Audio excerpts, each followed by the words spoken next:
want to get to this. Wendy, we've been talking about this before the show, during the show, about a potential trade proposal for Kyrie that an NBA exec brought up to you. So you're just the messenger. It's not just an NBA exec. Okay. Multiple. Oh, okay. So obviously when Kyrie opted into his contract, it looked like he closed the door on the Lakers. And then the Lakers' dream of getting a potential Hall of Fame player for $6 million still in his prime died. And that was obviously very sad for Laker fans.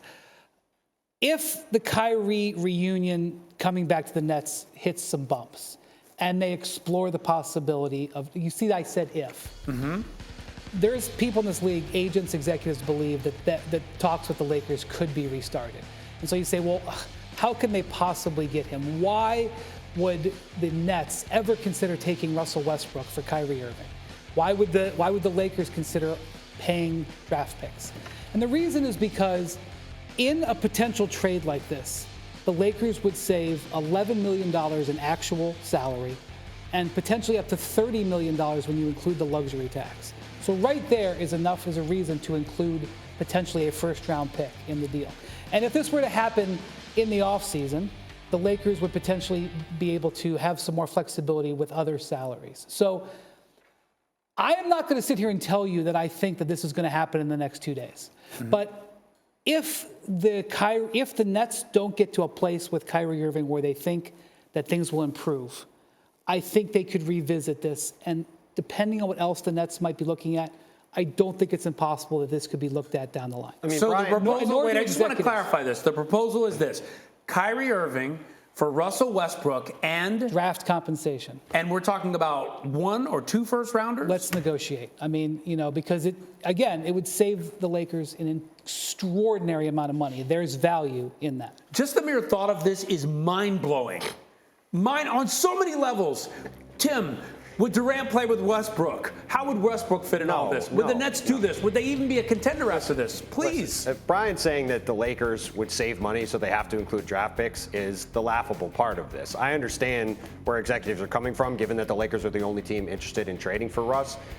The Lakers would have to do this because they are a desperate team that has no other way of competing for a championship than if Kyrie Irving, as you said, a potential future Hall of Fame player, falls in their lap because of how ridiculous the situation is with the Brooklyn Nets. They would have to offer multiple picks. They'd have to offer Russell Westbrook. They would have. But would the Nets take this deal? No, the Nets would not have interest in this deal. And the reason why today they wouldn't. Listen. But let's see what happens with Kyrie. As Adrian said earlier, if the Nets get to a point where this Kyrie thing blows up, the fact that he's on a 1-year deal is going to bring a lot more people into play than just the Lakers, because you wouldn't be talking about necessarily committing to him beyond this season. So they wouldn't have to go take this deal with the Lakers. The other thing, as Brian's talking about, it would save the Lakers a ton of money to do this deal. It would cost the Nets a ton of money to do this deal, right? Which is another reason why there'd be draft compensation. Well, I mean, yes. I don't want to devolve into too hypothetical on top of a hypothetical, but you have to also realize that if you're going to trade for a guy like Kyrie Irving, you don't necessarily want to rent him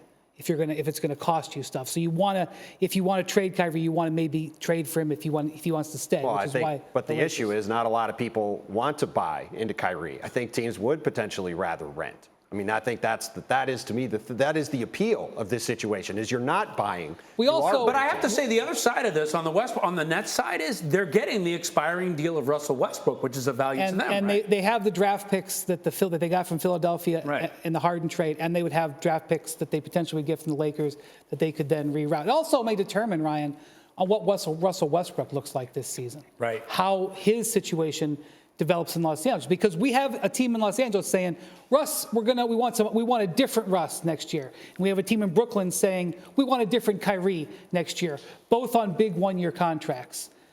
And so if there's turbulence on either end, what the league executives are saying is keep an eye on those two. Real quick, does Kyrie want to be in LA right now? I don't know what Kyrie wants. Okay, what do you think? I think Kyrie wants to be on a long-term deal with the Brooklyn Nets. That's what he wanted this entire time. The fact he opted in was because he couldn't get that. And everything else he was trying to do was secondary to that. That was his first thing.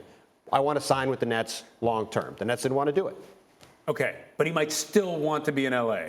I won't let it go. I don't know why. Listen, I think Kyrie Irving and Kevin Durant want to play together. I think that is what they, at a number one level, that's what they want. That's why this whole situation has played out the way it has. And this is what makes the NBA so great.